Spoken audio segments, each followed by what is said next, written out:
So this year we are exploring the 12 steps and 12 traditions of recovery. Of recovery from anything and everything. I frequently joke, if I had the time and the resources, I would commit myself to one universal 12-step fellowship called Humans Anonymous.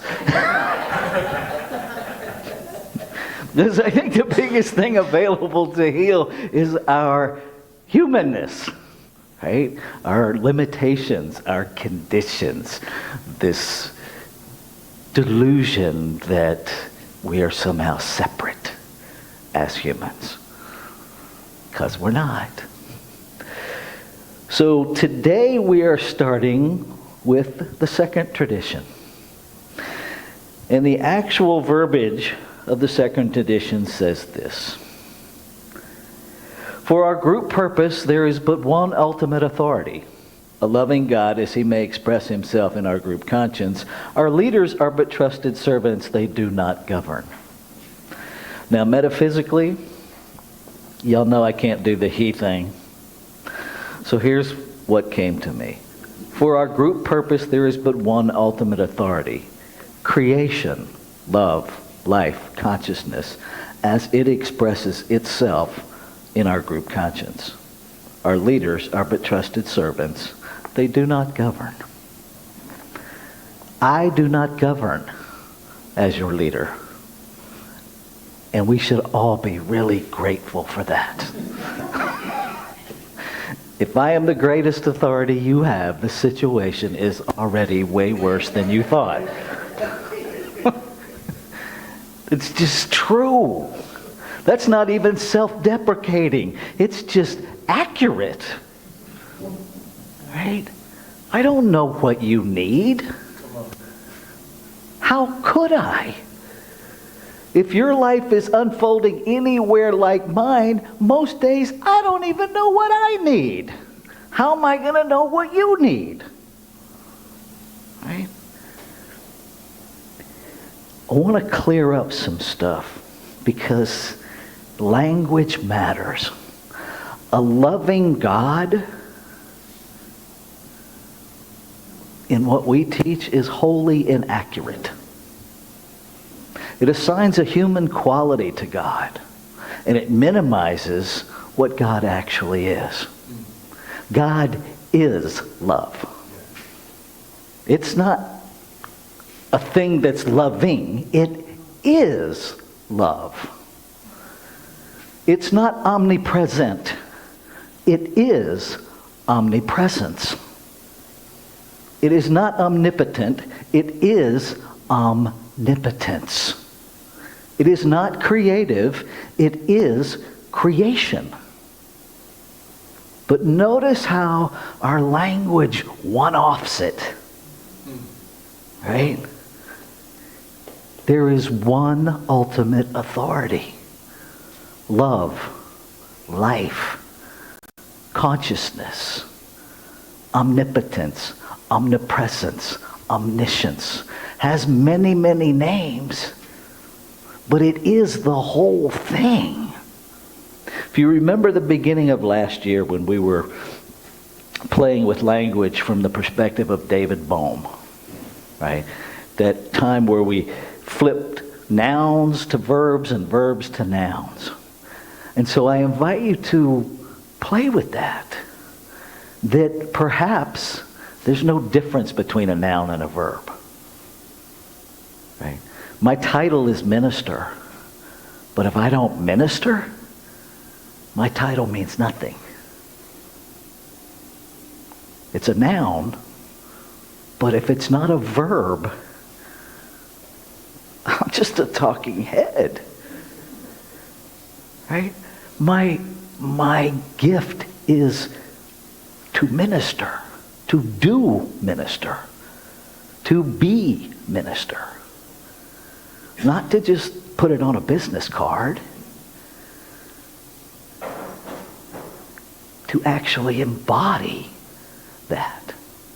And so, for our group purpose, well, first of all, that kind of suggests that we might want to know our purpose. Perhaps. Right? Because if we're a group of 10, and all 10 have a different purpose,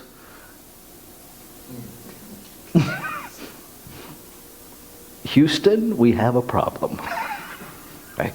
There's no way that we're going to operate as a unified whole. Group conscience does not mean we always agree. That is group acquiescence. That is group compliance. It is not group conscience. Group conscience demands that we be brave enough, even if we are the lone voice, to stand up and say, I disagree. And then be okay if nobody else agrees. And then be okay if we don't get our way. Are we willing to trust into a group conscience? Centers for Spiritual Living uses the language consensus. Consensus does not mean everybody agrees. It means we agree to trust the wisdom of the group. And if there's something happening that you absolutely cannot support, you have a spiritual duty to say that, because there's been no consensus reached at that point. And we keep circle dancing it.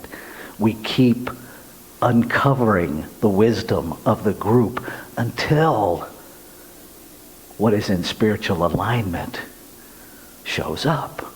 And we all know when it's there. Even if we don't agree with it, we know vibrationally when that happens.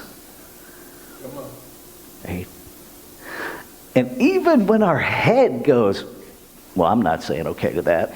See, the fact that you're doing that says you know it's the correct thing.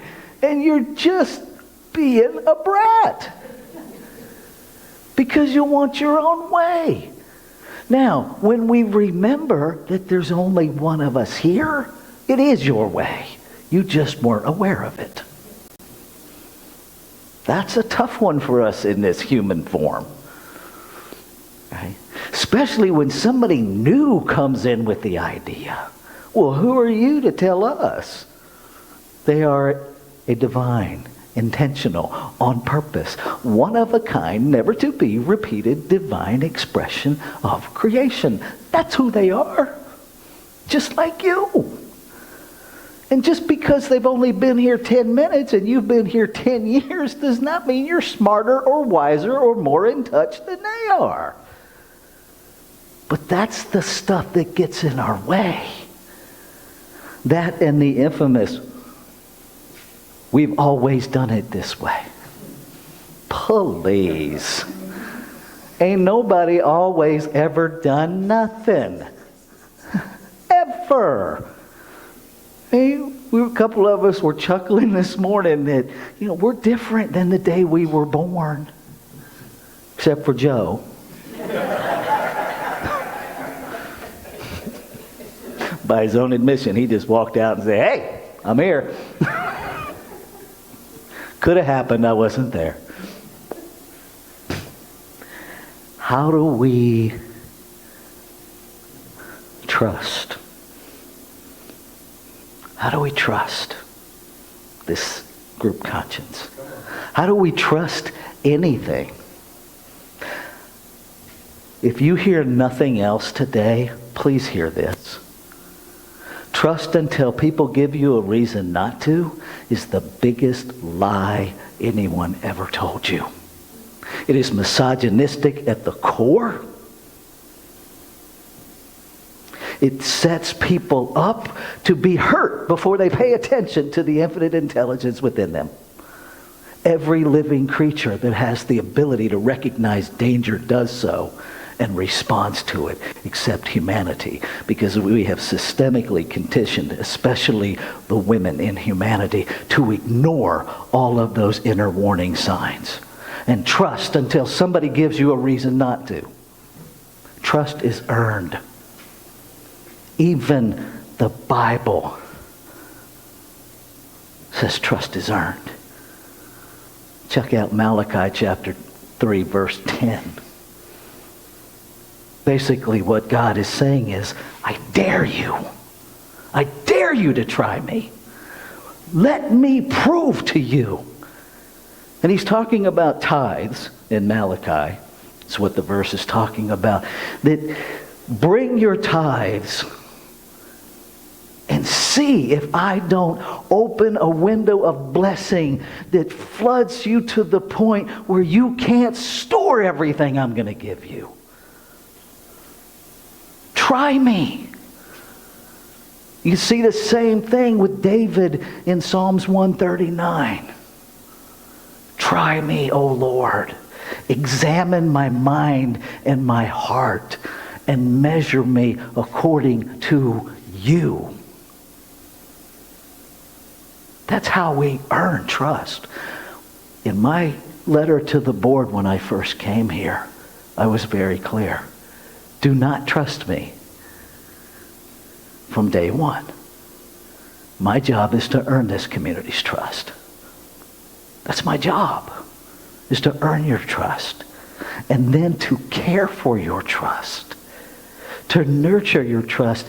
And the only way that happens is by me being trustworthy. Trustworthy is not an attribute someone else can give you. We become trustworthy by acting in integrity. And not just honesty, but being, doing, saying, acting in alignment. If I say one thing and do something different, I'm not in integrity. And what you should actually trust is that I'm a liar. But see, all too often we fall into this, I don't trust you, which isn't true. What you trust about them is the thing you're saying you don't trust. If somebody lies to you every time they open your mouth, it's fair to say, I trust you to lie to me. But to say I don't trust you isn't accurate. You do trust them. You trust them to lie. Someone comes to your house and every time they leave, one of your possessions leaves with them. You trust them to steal from you. But see, we're taught to not trust what's right in front of us. We're taught to just blindly trust. Trust is earned. How do we get to trust in a group conscience? By speaking up. By the messiness of it all. By practicing what we say. If everybody belongs, then we have to make it open enough for everybody to belong. Belonging doesn't require you to change a thing. Belonging doesn't mean fitting in. That's not belonging. That means if you become who we want you to be, you fit in. But you, the authentic you, absolutely does not belong here. That's what that says. Our vision statement, our identity statement says we are a community of belonging and growth. Which means everybody gets to be here authentically as they are, and we dive into the messiness together, and we all grow together. We get messy together. We don't stand on the edge and go, yeah, you go ahead all in that mud puddle. I'll be here to dry you off when you get out. We get in the mud together. That's how group conscience happens. Think of it as a mental wrestling match where everybody wins. There are no losers in group conscience. There's growth, but that doesn't mean you lost anything. It means you changed something. And you are the only thinker in your mind, and no one can make you change your thoughts. Nobody. If you're unclear about that, I highly recommend Viktor Frankl's Man's Search for Meaning. Even in a concentration camp. what he realized is that you can take everything but my thoughts. You can't change how I think. Group conscience requires courage to speak up. Remembering that there's one ultimate authority. That you're speaking up. You're not taking over. When we have a service position, we're serving a community. We're not marking our territory. But some people in service positions will do that. It's like, no, this is mine. You can't help. Stop it. Let people serve however they show up to serve. Even if it's, you want to help? Great. Lay this right there. They're engaged. They're included. And see where it goes. And it's a conversation. We could really use some more help over here. Are you willing to serve over here? Have the conversation. But if we hold our service commitments territorially, we push people out. And what we say is, there's no room for you. And if you're threatened by someone else sharing your service position, please come talk to me. We can heal that together. We really can. And I don't mean that flippantly. Because there's something operating in you that doesn't know the truth of you, or you wouldn't need to have a territory to be okay. You wouldn't need that. How do we trust? Tell the truth. Tell yourself the truth. It doesn't matter what you tell someone else. If someone has violated your trust, you decide the new parameters. They don't. Forgiveness, in my experience, has to be a part of that. And the forgiveness does not mean I give you the opportunity to hurt me again. It's not what that means. It means I set us both free. It means when you come into my mind, you have free passage. The perpetrators in my past are just that. They're perpetrators in my past. They don't have a space in my present. Do I think about them from time to time? I do. And I just let them move through, and I thank them for everything I learned from them. Because I'm free.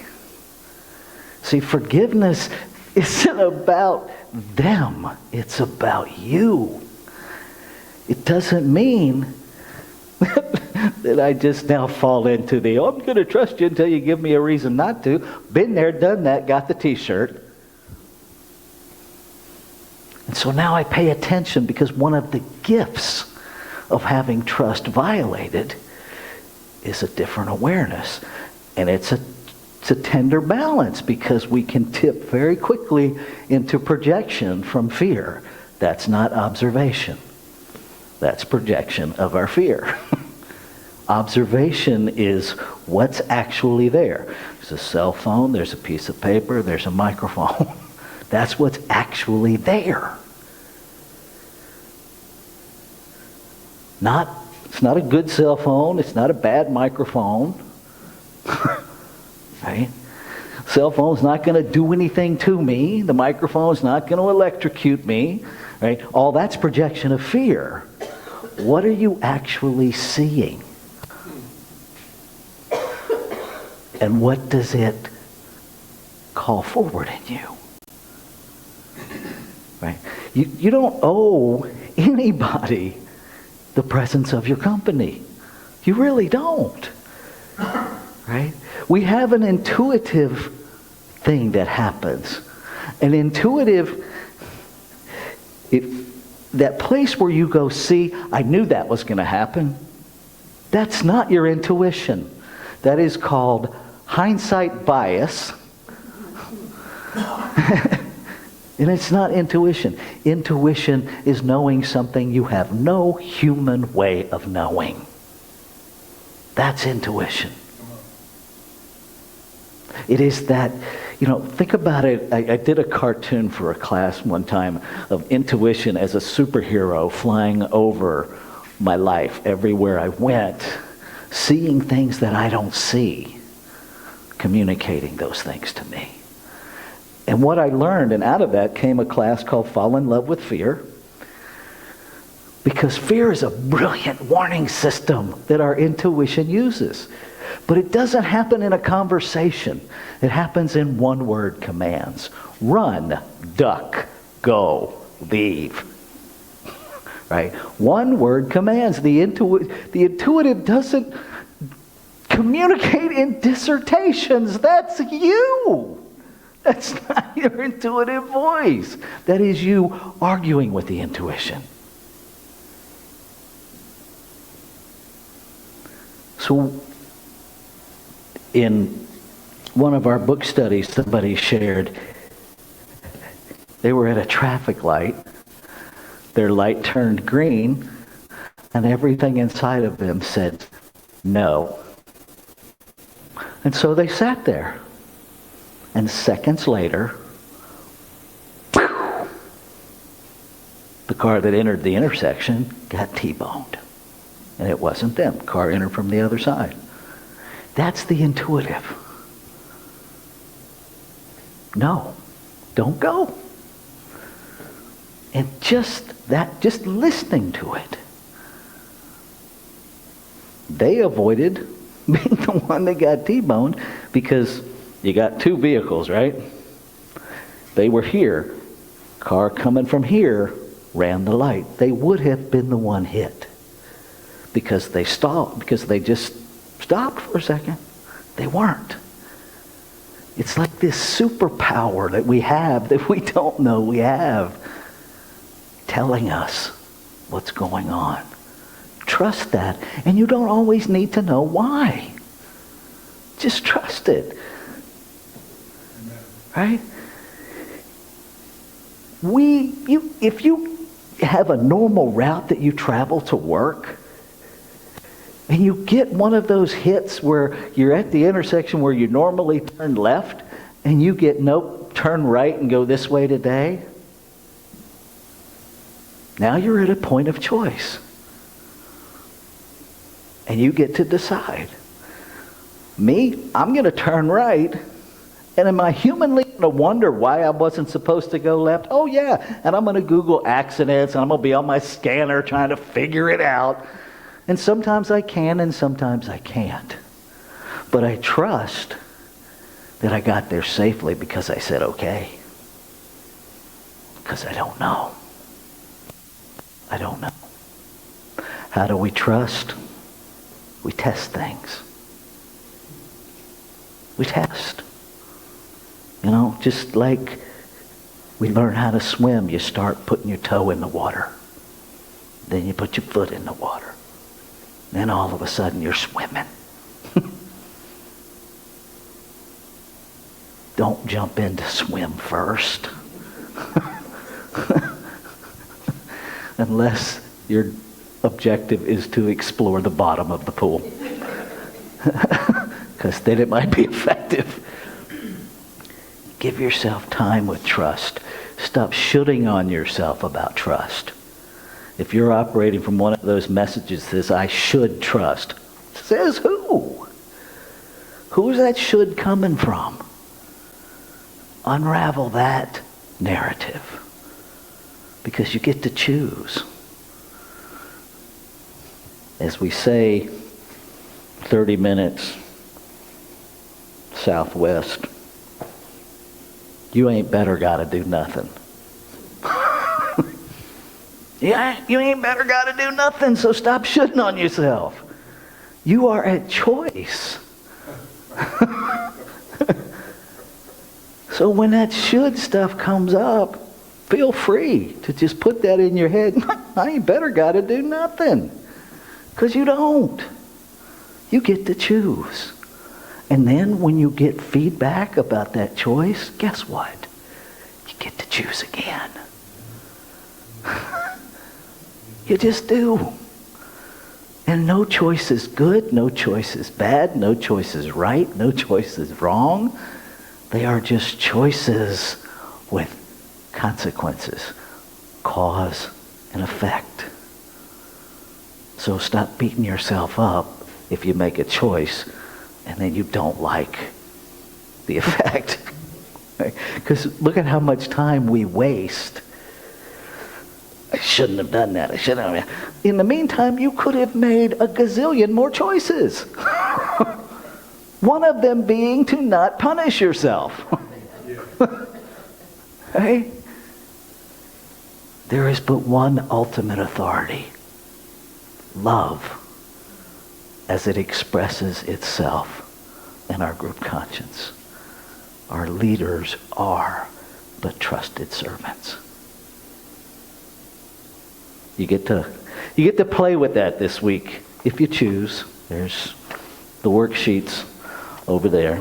I highly recommend investing a little bit of time into your spiritual journey to see what's operating in there, because most of what's operating and showing up as our life is so unconscious.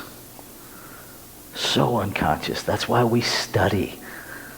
That's why we work together. That's why we talk, is to excavate that stuff. So if there's things happening in your life, which includes anywhere on planet Earth, by the way, is your life.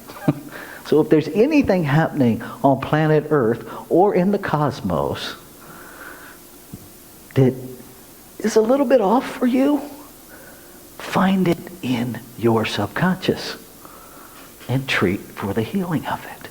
We are not separate, and we have to stop thinking we are. There's no problem that exists that is not yours. Can't be. And I'll close with this. If you want to understand how integrated a body is, and we are one body of creation, I invite you, when you go to bed tonight, to set your alarm clock for 2 o'clock in the morning. When it goes off, just get out of bed. Do not turn on any lights. And just walk around in your sleep until your toe finds a piece of furniture. And then call me at whatever time it is. But you have to call me with the ability to tell me what cell in your body did not know your toe found that piece of furniture. Right? What part of you was not aware that you just went wham into the couch? When we understand that this is a microcosm for creation, every hurt is our hurt. Every celebration is our celebration. Every question is our question.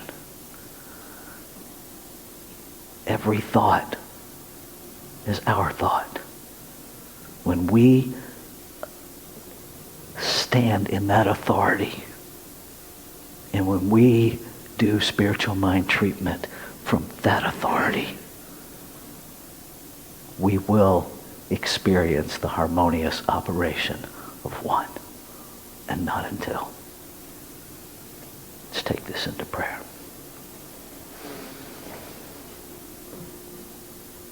There is one ultimate authority. By whatever name, it is all there is. No beginning, no end. Eternal, infinite, expressing. It is pure desire, experiencing itself as it expresses. And so everything in form, everything surrounding form, everything within form is this infinite substance expressing, experiencing itself. I am that. And what is true of me is true of all life. All life, from the tiniest speck of dust to the most expansive cosmos. Every thing and every no thing that surrounds all the things is this one expressing its desire to experience itself as that. So I claim and affirm that all of creation is awakening to the truth of its being. That every divine expression is awakening in a palpable awareness of the incredible thing that they are. Whole, perfect, and complete. One connected whole. And I am grateful. I am grateful for the harmonious operation of one moving into expression. I know it already is. And I claim it as experience. And I let go of all of the noise and static in my brain. All of the lists of reasons that says it's not present. I let go and I remember the truth that there is only one, that it is expressing itself. And I am grateful. And I invite you, if you are willing to intentionally, consciously claim these words as your own, to join me as we say together, and so it is.